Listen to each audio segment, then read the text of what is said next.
Vamos lá, rapaziada. Tudo bom com vocês? Como é que vocês estão nesse dia maravilhoso? Bom dia, boa tarde, boa noite para todos que nos ouvem. Começa mais um Papo da Massa, o podcast que trata de política com P maiúsculo.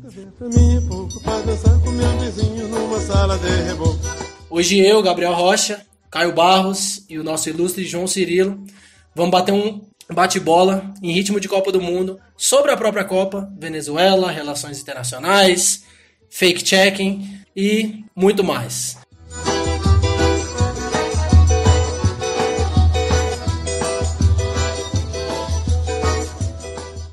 Antes de passar a bola para o Caio dar as boas-vindas, quero lembrar que o nosso podcast está disponível em várias plataformas. A gente sempre coloca no YouTube, no próprio Facebook, SoundCloud, Castbox e agora também no iTunes. Vale ressaltar que você faça seu cadastro na todoscomciro.com, assim você consegue receber nossas atualizações, saber o que está rolando perto de você e ficar mais perto das nossas mobilizações e se engajar em torno do projeto nacional de desenvolvimento. Combinado? Diga aí, Caio, considerações iniciais. Alô, moçada. Pessoal, tem muito beijo para dar hoje e é o seguinte... Vou começar pela galera que está na imersão. Alô, TCC, todos com Ciro aí, lutadores, guerreiros que estão tentando espalhar essa ideia. Grande abraço para vocês. Mais importante ainda, abraço para Canarinho Pistola. Canarinho Pistola, eu acho que é a grande síntese nacional do momento, revelando que a gente está um povo bravo, mas é um povo feliz e vai ganhar essa Copa do Mundo. E por fim, mais importante... Eu quero dar um abraço para o Zé Celso Martinez, que nessa semana teve uma reunião com Fernando Holliday. E ele mencionou um poema belíssimo do Rambo, que tinha a frase, vamos todos tomar no... E é isso, gente. Um grande beijo para o nosso Zé Celso. E Veta as Torres, do Teatro Oficina, que o Bexiga seja para a população de São Paulo e que nós... não tenhamos uma especulação imobiliária que o Fernando Holliday e o Dória querem impor.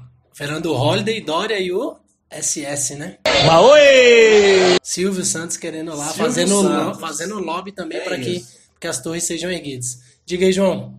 Então, boa noite para você que está ouvindo mais uma vez o Papo da Massa aqui com a turma. Eu estou voltando essa semana, depois de 3 semanas aí atribulado. E com muito gás, nesse ritmo de Copa do Mundo, como o Gabriel bem ressaltou, empolgado com as vitórias que o Brasil vai ter nesse primeiro grupo. Brasil! Com a certeza que nós vamos chegar muito bem na fase mata-mata a enfrentar as seleções. Um abraço para a querida e grande cantora brasileira Alcione, a Marrom, que essa semana declarou um voto importantíssimo, né, do setor da cultura e da música brasileira ao Ciro Gomes, entendendo como muitos brasileiros estão, que o Ciro Gomes é o cara do momento e que pode, com certeza, atravessar essa ponte aí da desgraça desse governo Temer para um caminho muito melhor para o Brasil. E ela fez isso na divulgação que o Caetano Veloso fez no portal da Mídia Ninja, da qual essa semana, algumas semanas atrás, eu fiz algumas críticas, que concedeu um espaço generoso para o Ciro fazer uma entrevista com o Caetano, e o saudoso Caetano recebeu essa sinalização aí da Marrom no seu Instagram.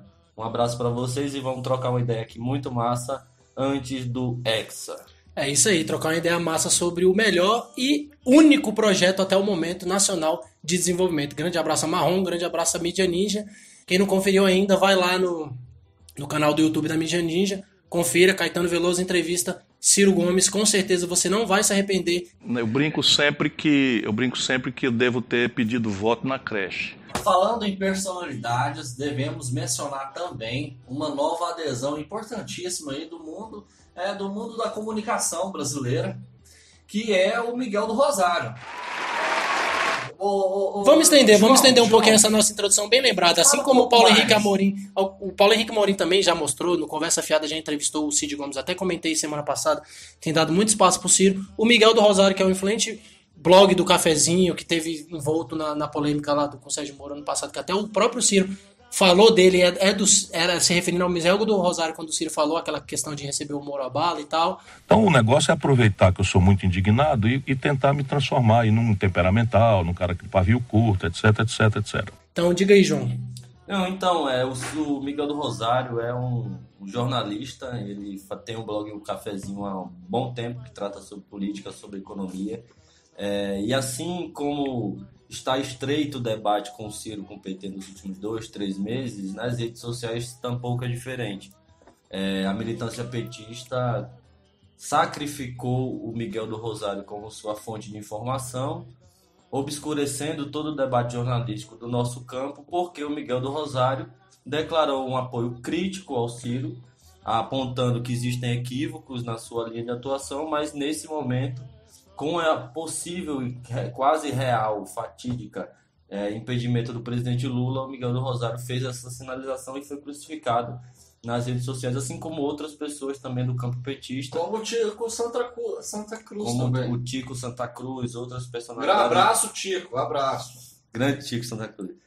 E outras personalidades do mundo jornalístico, quem formula notícia de contraponto à mídia hegemônica, o Miguel do Rosário, do portal O Cafezinho, recebe aí a saudação, um abraço, espero que ele ouça nosso programa aqui e esteja à disposição se quiser participar. É só entrar em contato com todos com o Ciro que a gente abre uma oportunidade aí. Olha só, nós abrindo a oportunidade com o Miguel do Rosário, mas sinta-se um abraçado aí, tamo junto, vamos enfrentar, é um momento que causa essa crise, mas depois todo mundo sabe que estaremos juntos no segundo turno para enfrentar esse governo corrupto e golpista. É isso aí, abrindo as portas para todos esses mencionados, Tico, Alcione, Miguel do Rosário, qualquer outro que queira dar uma palavra pra gente, seja muito mais que bem-vindo para nos enviar um áudio, um texto, qualquer coisa que nós vamos colocar aqui em pauta, em discussão, com certeza.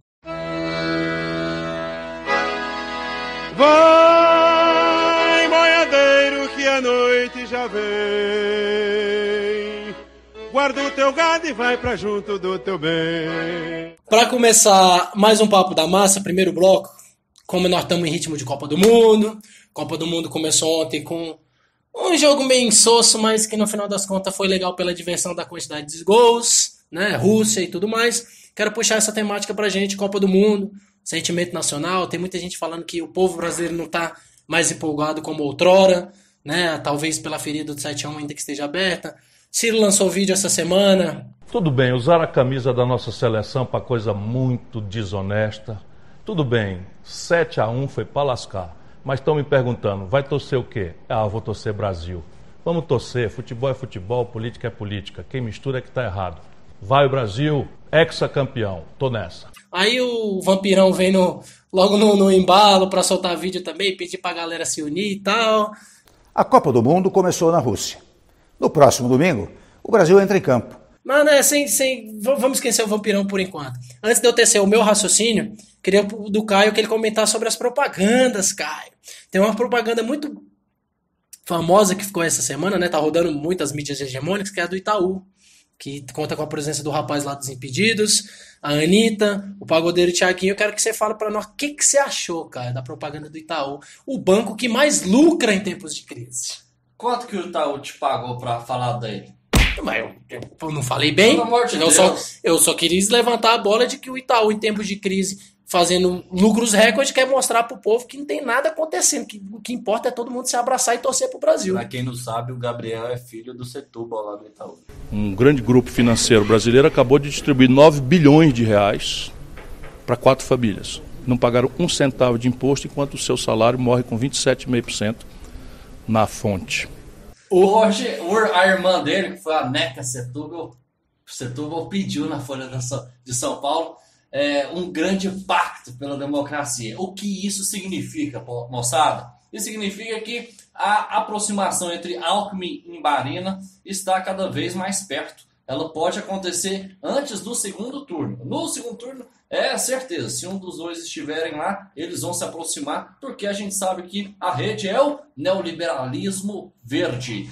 Então é o seguinte, propaganda do Itaú, ressaltando aquele tanto de senso comum, aquela felicidade forçada do brasileiro, e colocando palavras que eu acho que tomaram da nossa campanha, Gabriel. Qual ou melhor, foi a melhor propaganda que o Ciro poderia ter, né, Caio? Primeiro, a Anitta já abre o vídeo falando, um povo que quer acreditar, parafraseando o Ciro. eu quero fazer meu povo feliz, eu quero fazer o brasileiro voltar a sorrir. Então, com campanha dessa, meu amigo, com um personagem tão popular, folclórico que nem a Anitta, falando que o povo quer acreditar de novo, só reverberando o que o Ciro falou, eu acho que o Itaú, apesar de toda a chinelada que o Ciro anda dando pra eles aí, eu acho que o Itaú gostou da ideia, e aí acabou que o Itaú decidiu fazer essa homenagem pro Ciro. Faltou falar, vem pra massa. Na verdade, o Itaú odeia o Ciro e vai fazer de tudo para impedir a sua candidatura, porque o nosso antagonista real é o rentismo e tudo que o Itaú representa é esse neoliberalismo rentista concentrador de renda.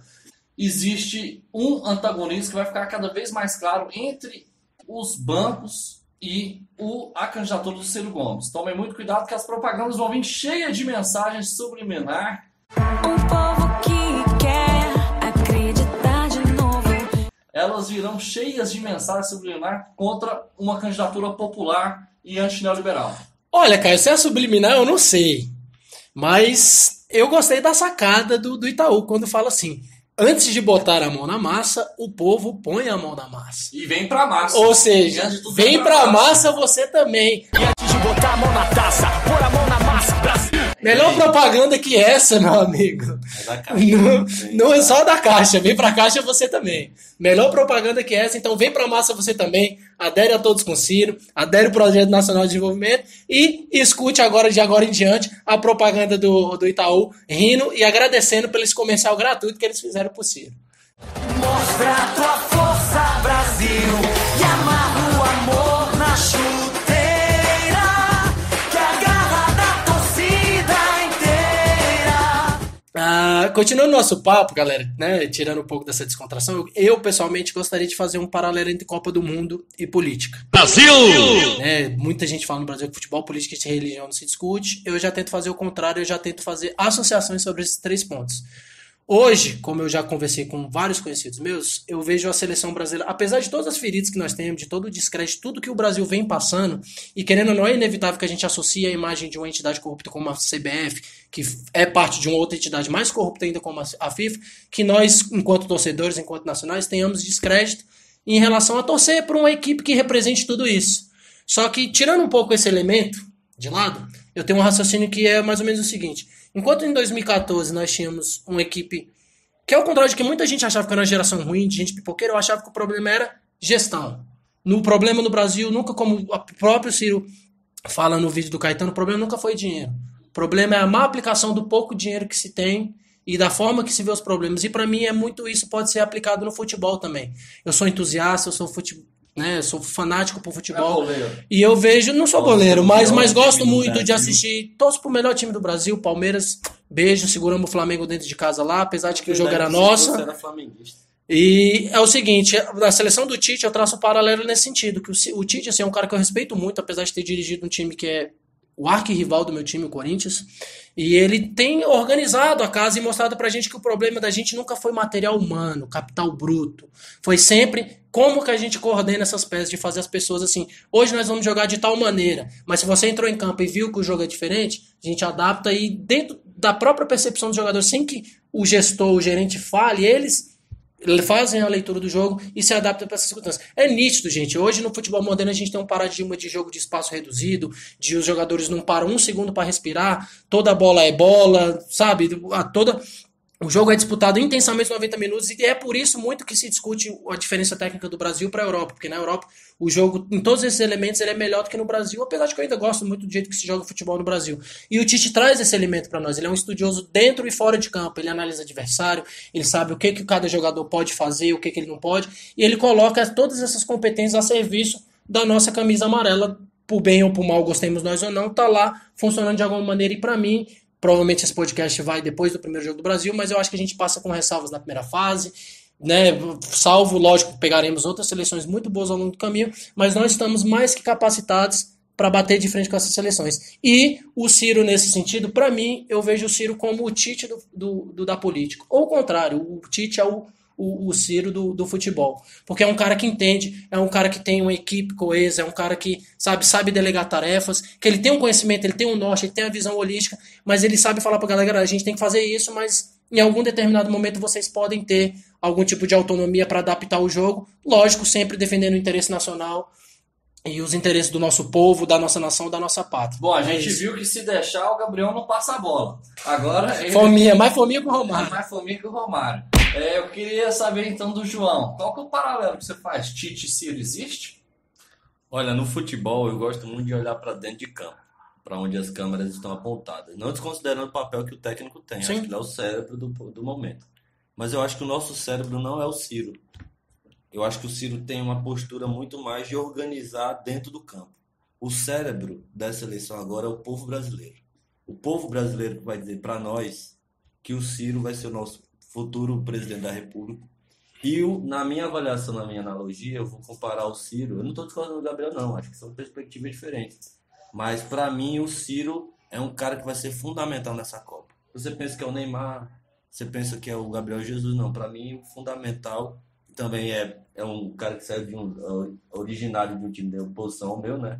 Foi do Corinthians, é o Paulinho. Sim. O Paulinho é o volante, né, que recapturou o papel do volante. Qual o papel do volante? Direcionar o movimento do time a partir da defesa. Saber fazer uma leitura inteligente do jogo Exatamente. e a partir da sua movimentação saber a hora que o time defende e a hora que o time se posiciona em posição de ataque. Num podcast que eu vi essa semana, não vou lembrar o nome, nem vou dar crédito, né? Porque não vão dar crédito pra gente, não vou dar crédito pra gente. Mas num podcast que eu vi essa semana, o papel do volante na década de 40, 50 era esse, só que não inteligente. A gente transitou na década de 90, 80 com o volante jogando na defensiva. Nós não víamos na seleção brasileira um volante que fizesse essa postura ofensiva de estratégia para a equipe há muito tempo. Que é o que personificou muito a figura do Dunga, né? Tem todos os seus méritos, mas era um volante, né? Que se fala no futebol, aquele volante que só Truncado, desarma. né? Truncado. E o Paulinho é diferente. É um bom... Ele volta muito para jogar. Todos os volantes do Brasil para defender o povo brasileiro, fazendo analogia com o Ciro, ele volta para defender o povo brasileiro nas perspectivas nacionais, para onde os nossos interesses aqui, que é não levar gol dos americanos, que é não levar gol das empresas privadas, do capital rentista. Principalmente capital internacional também. Mas quando a gente vai pro ataque para dar trabalho pro povo, para disputar a hegemonia global, é ele que vai fazer a armação e vai dar as bolas, não jogando sozinho, pra gente ganhar esse jogo aí.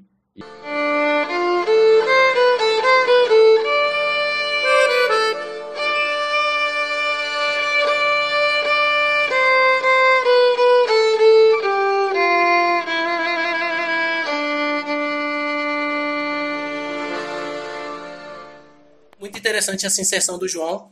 E continuando nesse raciocínio do papel do Brasil na diplomacia internacional e etc. Eu acho que até um papel importante que o Ciro estabelece de não ser um ator, não coadjuvante, mas de submisso aos interesses internacionais, que o Lula até fez de maneira brilhante com a ajuda do próprio Celso Amorim, de o Brasil entrar como um ator expressivo na diplomacia internacional, tentando mediar conflitos e etc. Eu queria do Caio que ele falasse sobre isso. O Celso Amorim deu uma fala muito interessante para o blog Nocaute esses tempos atrás, falando sobre a situação na Venezuela, o governo do vampiro deslegitimando as eleições, e enquanto isso o Ciro tenta criar uma ponte de diálogo, né? Enquanto esse governo é ineficiente em estabelecer mediação de conflitos, o Ciro está lá estabelecendo a sua forma de diálogo com a China, com representantes europeus, com a vice-presidente da Argentina. Então eu queria que o Caio fizesse uma imagem um pouco desse panorama nosso de diplomacia internacional.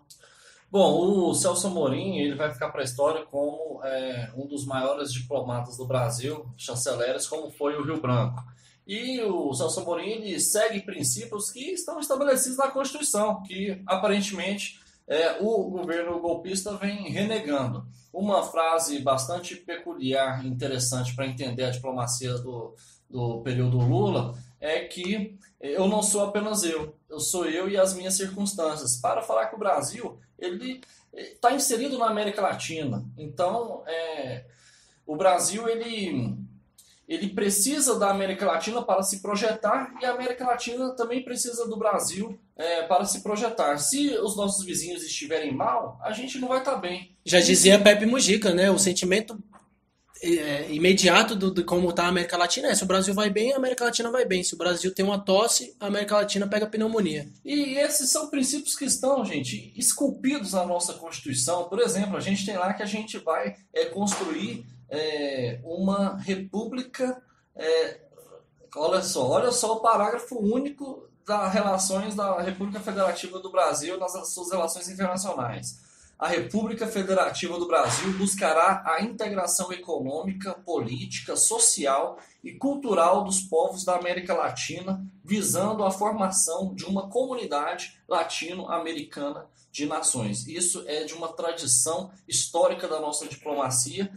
A gente também tem uma série de princípios como independência nacional, não intervenção, igualdade entre os estados, defesa da paz, solução pacífica de controvérsias. Então, esses princípios eles foram efetivados durante a chancelaria do Celso Amorim, mas eles estão sendo renegados hoje. Então, essa tentativa de deslegitimar a eleição do Maduro trata-se de um desrespeito à nossa própria Constituição e desrespeito para com o país vizinho. Mas também não exime a gente de criticar um governo que realmente viveu um período de crise orçamentária, crise fiscal brutal devido à queda do preço do petróleo, mas também foi incompetente em diversificar sua economia e não prever essas oscilações dos preços internacionais. Então, viva a democracia e o Brasil tem que estabelecer uma relação de mediação no conflito, que se continuar muito polarizado, tende a piorar toda a região em matéria de segurança, porque uma guerra civil pode explodir a qualquer momento. A Venezuela se tornou não um barril de petróleo, mas um barril de pólvora. É isso aí, com o comentário do Caio. Não sei se o João quer falar mais alguma coisa sobre esse tema de diplomacia, Venezuela. Então, o caso da Venezuela ele é muito emblemático, né? E a avaliação que o Ciro faz sobre isso é com muita maturidade, né? De observar o cenário local sem fazer vista grossa para os interesses por trás de tudo aquilo, né? E sem se deixar levar por paixões, né? Que muitas vezes a mídia se presta a esse papel. Exatamente, sem elucidar, né?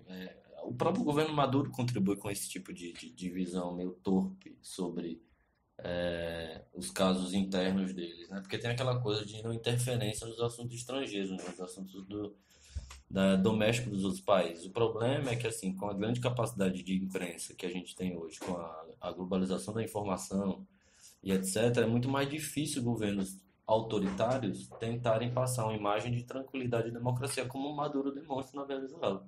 Parece que para o Maduro não existe uma crise na Venezuela. Parece que para o Maduro o Brasil, o povo está feliz na Venezuela. E você, o alto índice de imigração, o alto índice de fome, a própria abstenção nas últimas inflação. Eleições, por mais que a eleição tenha sido legítima e que ele tenha convocado de maneira democrática, o alto índice de abstenção demonstra muito do sentimento naquele país que é muito similar ao que vem no Brasil também, né? O caráter que o Ciro fala, por exemplo, desse ponto que você tocou das abstenções, é porque a oposição da Venezuela realmente é golpista, entreguista. A Mesa da Unidade Democrática, a MUD, é um movimento anti-chavista por natureza, assim como o PSDB se postulou depois das 4 vitórias do PT nas últimas 4 eleições. A MUD sempre teve esse ímpeto de entregar aos interesses estrangeiros o patrimônio nacional na Venezuela, prometendo o que, por exemplo, no Brasil hoje promete o João Amoedo, né? Para ficar bem esclarecido. Inclusive, falando de assuntos internacionais, não sei se foi ontem ou hoje, mas o Amoedo deu entrevista no Jornal da Jovem Pan com o Marco Antônio Villa.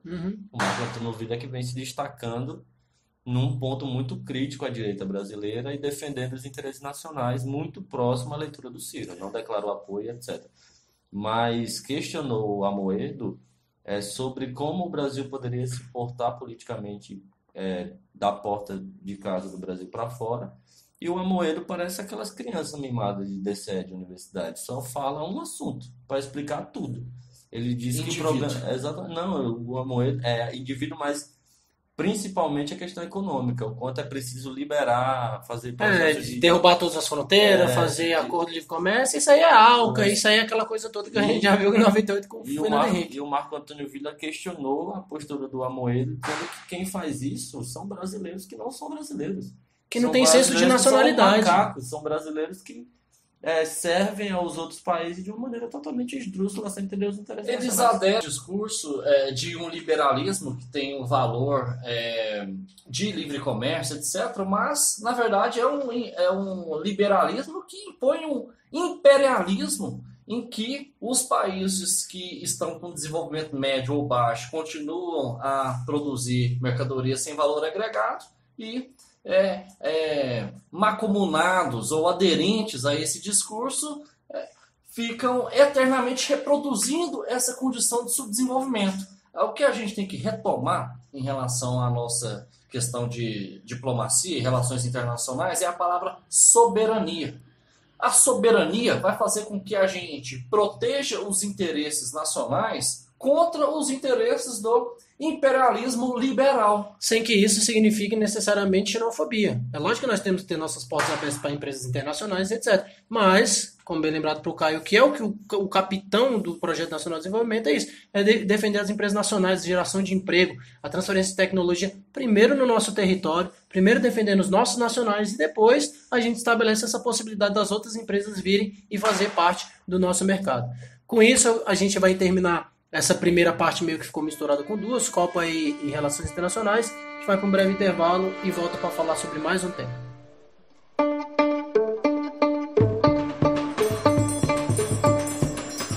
O último tema de hoje, a gente vai falar um pouco sobre checagem de dados, ou mais conhecida na mão dos neolinguistas como fact-checking, que ganha contornos de fake-checking ultimamente, né? Agências como a Lupa, Aos Fatos e outros que se propõem a analisar discurso de políticos e fatos que acontecem principalmente no cotidiano político ultimamente. E a gente vai pegar alguns ganchos aqui para tentar exercer um raciocínio sobre quem vigia os vigilantes, né? E nós tivemos dois casos emblemáticos essa semana. O primeiro foi a Lupa, que já caiu de pau em cima da questão do PT, teve a questão que o Papa tinha enviado um terço para o Lula, que foi enviado através do emissário, só que na verdade o emissário não era um emissário, era um cara que trabalhou com o Papa e que na hora da tradução rolou um mal entendido ali, o PT reproduziu, falou que o terço do Papa não foi aceito, e aí depois a empresa, né, a checagem de fatos constatou, digamos assim, que não era tudo isso, deu o bololô, e o Vaticano veio finalmente explicar que o Papa tinha ciência que o texto era pro Lula, mas que obviamente ele não tinha enviado, mas que ele tinha abençoado sabendo que era pro Lula. Então, quer dizer, cria-se toda uma celeuma para tentar desqualificar as narrativas de esquerda. E também a questão do Nelson Marconi, que é um dos organizadores do programa do Projeto Nacional do Ciro, que ele falou sobre a questão das refinarias, na saia aí dessa questão da greve dos caminhoneiros. Ele falou que era importante abrir um pouco do mercado para que empresas internacionais criassem refinarias e tal, e a Reuters, que é uma grande agência internacional de notícias, acabou noticiando isso, dizendo que o Nelson Marconi era a favor de privatizar as refinarias da Petrobras. Não foi a Reuters, foi o Brasil 247, que hoje é uma das grandes agências de fake news do Brasil. Perdão, só para complementar, o Reuters noticiou e o Brasil 247 distorceu a história. Isso. E aí o Gustavo Castanho, que é uma pessoa que a gente deve muita simpatia, muito elogio, veio na sequência fazer um artigo desmistificando todo esse mal entendido na história, então eu queria que o João e o Caio estabelecessem raciocínio sobre isso. Bom, para mim não foi bem um mal entendido. Nessa questão do Lula, eu realmente tive uma preguiça enorme de acompanhar esses acontecimentos, porque era gente falando de terço. Eu fiquei assim, meu Deus do céu. O terço que nunca completava o inteiro. Que esse povo tá rezando até hoje, uma conversinha fiada para esconder os nossos problemas mesmo, verdadeiros. O que eu quero saber de terço abençoado? Não, nossa senhora, gente, eu tenho uma preguiça disso. Aí foi a primeira coisa, a polêmica do terço, que rodou a semana inteira para quem não tinha muita coisa para fazer. Aí depois veio a questão do Brasil 247, que hoje o Brasil 247, gente, principalmente na pessoa dos seus editores principais, eles se tornaram uma agência de produção de fake news em série para fazer com que não haja nenhuma simpatia dos leitores para com a candidatura do Ciro Gomes. Então, é por causa disso que eles soltaram uma manchete totalmente falsificada dizendo que o Ciro, o programa do Ciro ia privatizar a Petrobras. Obviamente, em seguida, abriu um pequeno espaço lá para o nosso combatente da linha de frente, Gustavo Castanhon, grande abraço, fazer com que essa distorção fosse corrigida, né? Mas ficou um pouco, e o problema é esse, quando a gente solta uma fake news, muitas pessoas não vão acessar a verdade depois. Elas ficam com aquela manchete. O dano elas que a mentira ficam- causa é muito maior do que a reparação que possa vir. Isso, sabe qual que é o problema? O problema é que o PT sofreu tanto dano por causa dessas questões das mentiras falsas que atribuíam a eles. Por que agora está reproduzindo a mesma coisa? Essa é a grande contradição que eu deixo aí pro João comentar. O problema do PT em relação a isso é que, assim, num momento como esse, eu estava raciocinando sobre isso hoje e imaginando que quando o PT faz uma movimentação como essa, porque, assim, não sei se tudo que passa pelo 247 tem aval do PT e do Lula. Assim, não é assim. E é bem provável que não tenha, né? Ele bem pediu uma provável que não tenha. agressão. Exatamente. Mas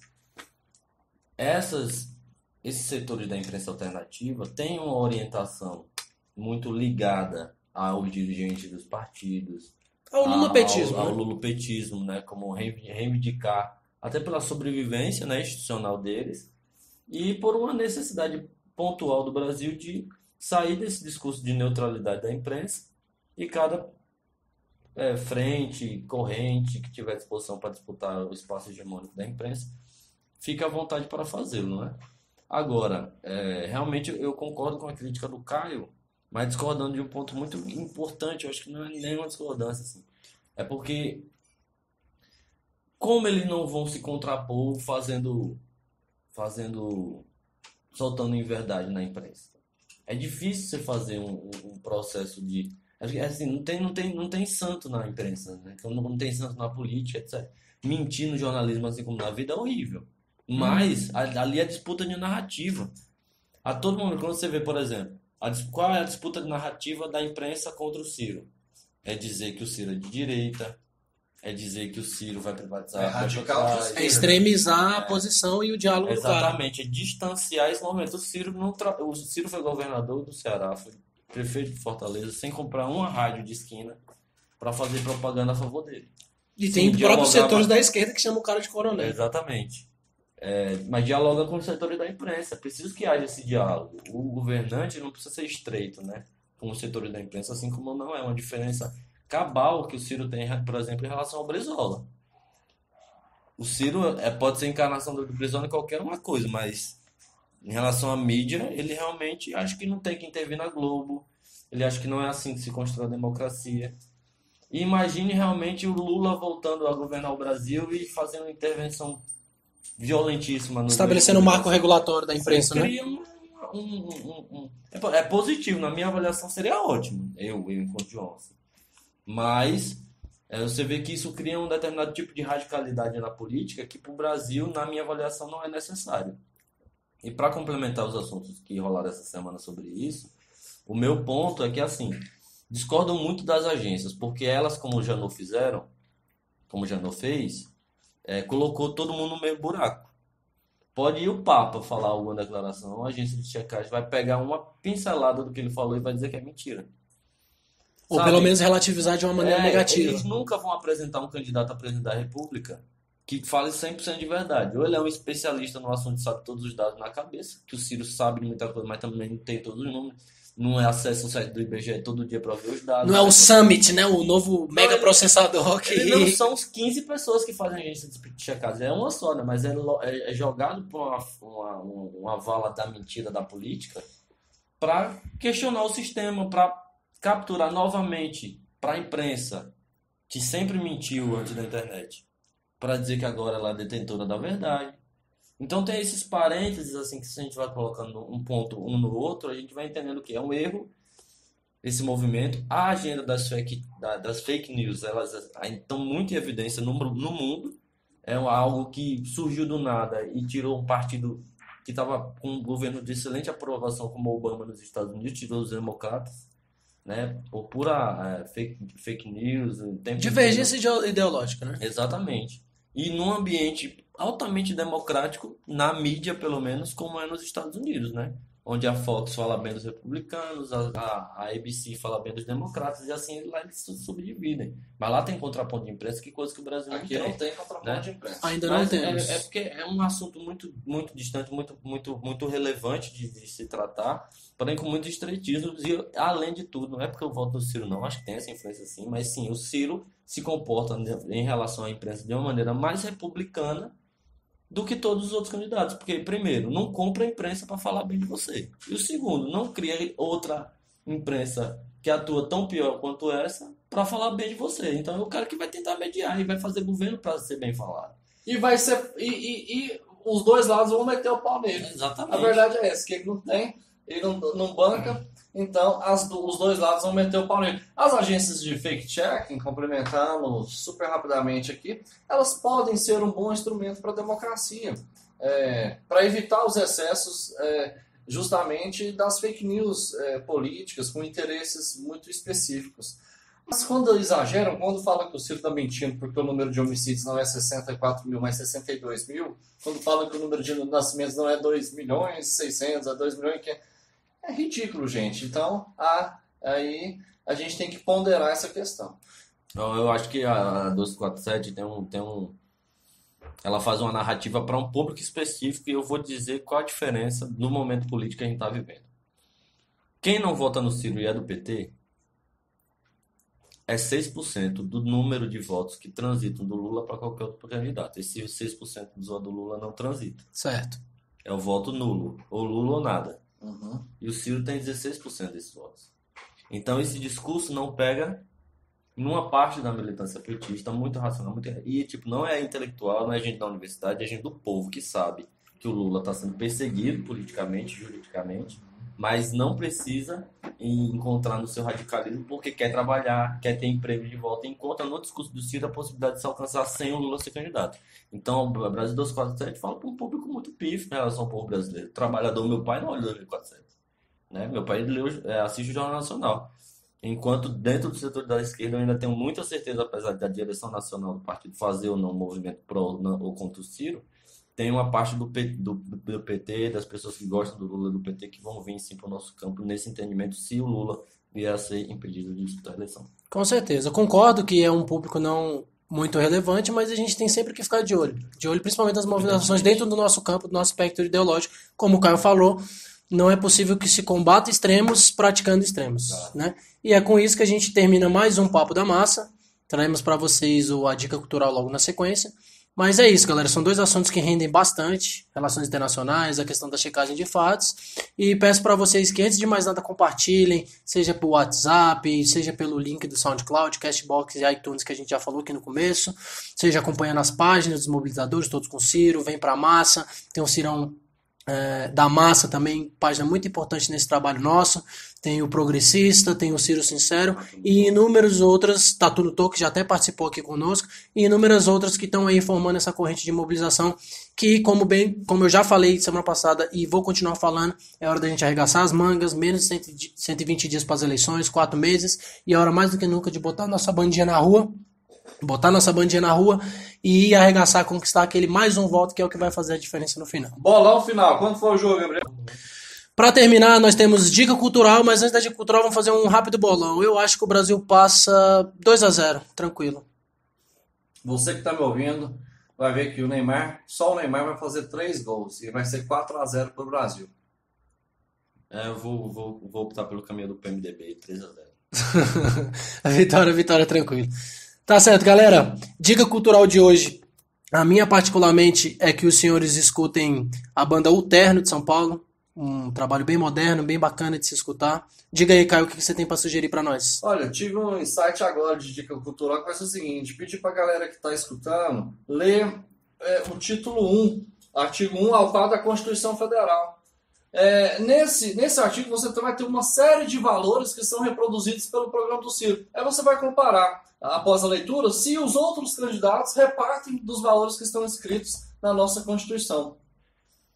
Tá aí. Com isso, nós fechamos mais um Papo da Massa. Curta e compartilha. Uma boa noite, uma boa tarde, um bom dia para você que nos escuta e até a próxima.